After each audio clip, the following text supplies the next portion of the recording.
It is time for a media timeout from your day. Welcome on in. I'm Tyler Byrum, and I cover the Washington Mystics from Monumental Sports Network.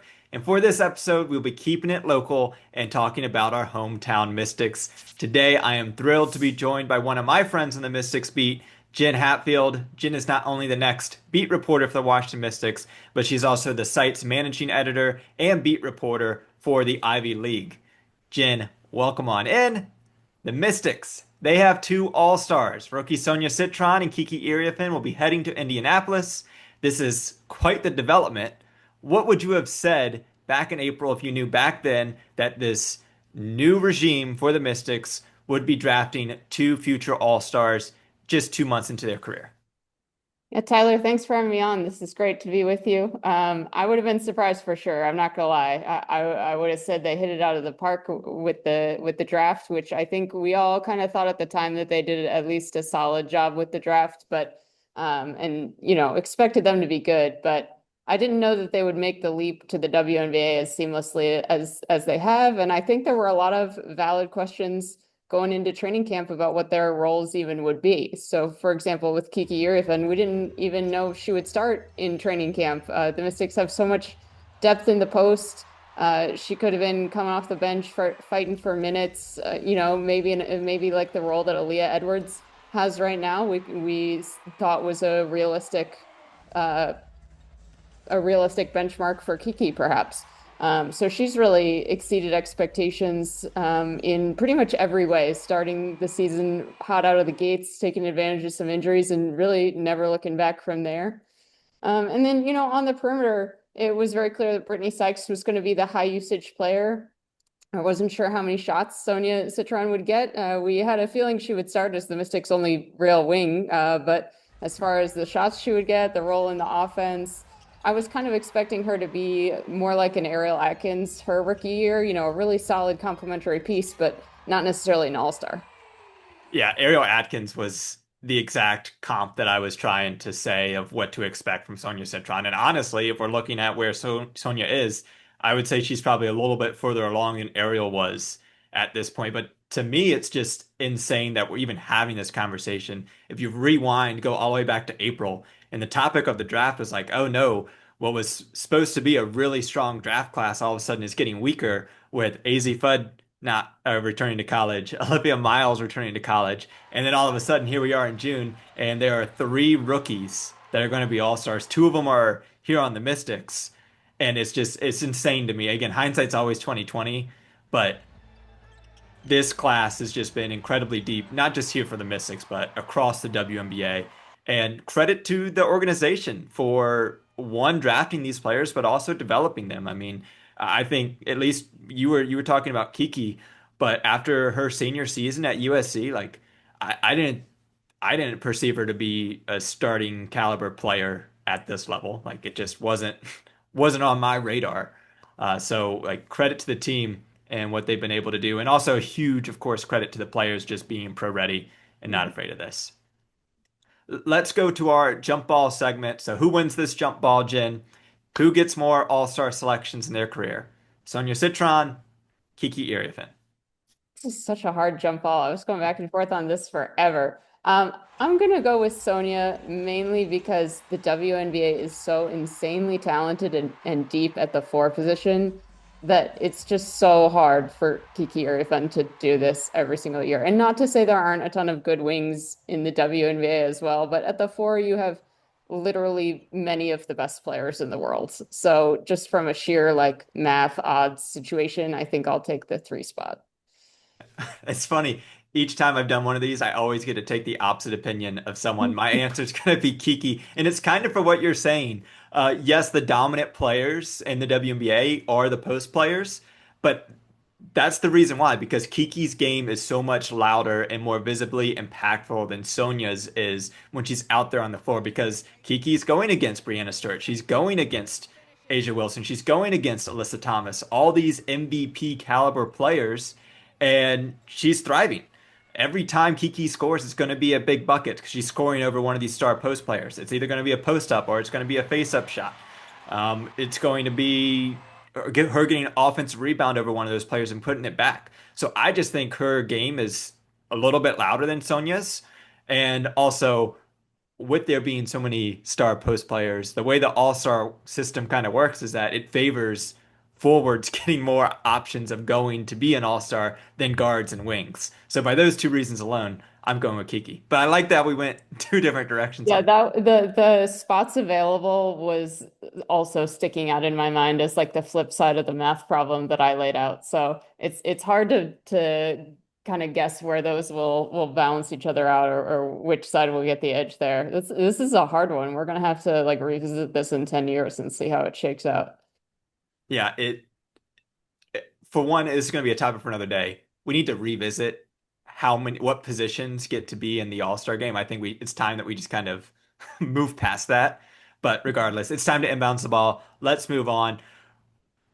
The two rookies with Sonia and Kiki, we're around them more than the average fan is. We're at pretty much every practice, every single game. We get to interact with them on a daily basis. What are your impressions about these two players that maybe the fan at home doesn't get to see? Yeah, starting with Sonia, we talked about the Ariel Atkins comp on the court, and it holds off the court too. Just, a little reserved, but plays older than her years, kind of talks older than her years. There's a maturity there, kind of a business-like approach in a good way. Like, not that she's not fun and friendly, but she's very purposeful, I guess, or intentional about how she goes about things. Eric Thibault used to call Ariel Steady Eddie sometimes, and I think of that from time to time with Sonia, the way that she scored in double figures in her first 14 games of her career. Like, who does that as a rookie? That's insane. So yeah, I think just her personality is very steadying naturally, and that's like not something you often get from a rookie, I feel like. Like that's usually a veteran thing, is being that steadying presence on the court, off the court. So that's really unique for her. And then Kiki has to be the teammate that everybody loves, right? Like there was the video that the Mystics posted from Tuesday's camp game where Steph Dolson was dressed up in her first of two Wicked themed outfits of this week, and Kiki waited like in the tunnel where they were walking in just to be able to clap and cheer and scream for Steph in her, dare I say, awesome outfit. And so that's just kind of like one way to look at like the teammate that Kiki is. I mean, we saw her lift up Brittany Sykes after Thursday's win and kind of spin her around. Like I think she just brings kind of a verve and an energy, and it's not like necessarily the loudest player, right? Like Shakira and Slim can each sometimes be really loud when they feel like it. And Kiki, I think there's just like a buoyancy, like a joy, like a happiness that she brings that's really nice. And I think the two of them have been good for each other too. I think that's something that people might not necessarily see, but they kind of became fast friends at the draft, and Kiki called them built-in buddies for each other the other day, getting used to the W and going through the same things. And even though they don't play the same position, but they're starting together and kind of going through all those ups and downs together. And it's kind of only fitting that they're all stars together too. Yeah, I echo pretty much everything that you had to say there. I do feel like with Sonya, we're getting to that point though where she's starting to like the shell is starting to peel back just a little bit. We're starting Just to a see that little little bit. that internal giddiness, if you will, that you can tell that it's like, oh yeah, this is a 21-year-old athlete that is still figuring out life, but she's just starting to show it just a little bit. For Kiki, I remember this was way back in training camp. It was after the first preseason game, and I was speaking to Shug Sutton, and she told me that Kiki was just ready. Just her approach, the way she shows up to practice, the way she plays against all the other players. And that was before we knew that Kiki was going to be a regular everyday starter for this team.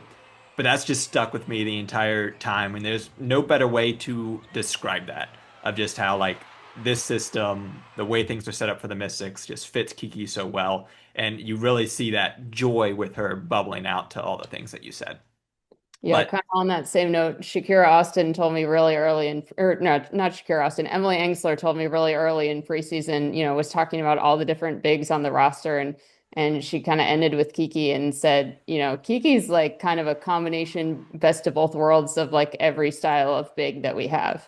And to get that for a rookie, like that's kind of a hint that at least somebody thinks she's going to be a game changer. So yeah, that definitely sticks with me too, kind of in a similar way, right? And just, Sydney Johnson talks all the time about how she brings a notebook to film sessions. Again, like what rookie does that? Hey, you know what? She went to some smart school, so she always had to have a notebook ready. Let's move on. We're here to talk about the All-Star game and the Mystics' history in the All-Star game. So, again, two rookies getting to go to Indianapolis this year, and Sonia and Kiki, the 11th time in Mystics' history that they've been able to have two players make the All-Star game. Jen, you're our resident historian on the Mystics beat. You know everything it is about the Mystics' history. So can you go back and kind of take a look at some of the previous classes that the Mystics have had, all-star classes, if you will, of multiple players going to the game? Yeah, so shout out to our friends at Across the Timeline for some help with this compiling. That's where I get all my information pretty much across the timeline.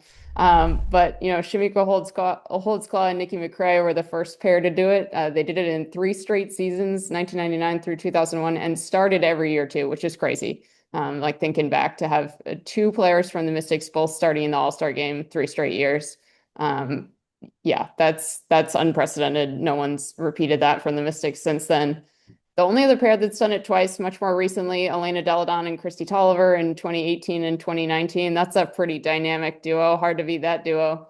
And the most recent pair to do it, Ariel Atkins, another match mention for Ariel here, and Tina Charles in 2021, which was the postponed Olympic year. So all the Olympians were on one all-star team. So that brought Ariel and Tina together as all-stars. So there have been some others who paired up for one season in the All-Star game, but that's a quick rundown of some of the highlights.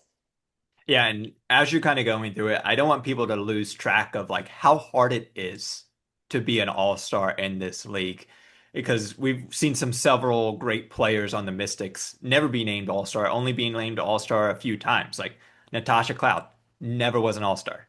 Mo Curry, who has scored the fourth most points in Mystics history, never made it to an all-star game. Emma Meesman was only an all-star here in DC once.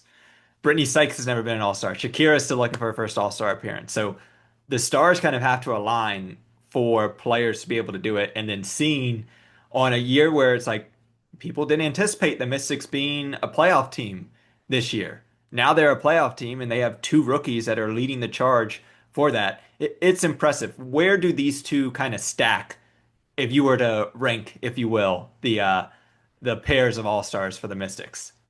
That's a tough question, but I mean, they got to have the most potential of any pair, right? They're the youngest for one thing. They're the only rookie pair that the Mystics have ever had. I mean, I think Shamika Holdsclaw and Nikki McCray have to be tops just for their multiple consecutive times doing it and starting. But I mean, this is another one we can revisit in 10 years. I'm just inviting myself back on in 10 years to repeat this episode, but we can see where they stack up. But I mean, so much potential. I mean, looking at the list of other pairs, probably that Steph Dolson Emma Meesseman pairing in 2015 was one that was similarly like all the youngsters, really starting to grow into themselves and be all stars, and I think it's kind of like that this year, except that they're even younger and fresher in the league, and maybe even on a steeper trajectory to stardom. So it's exciting for sure.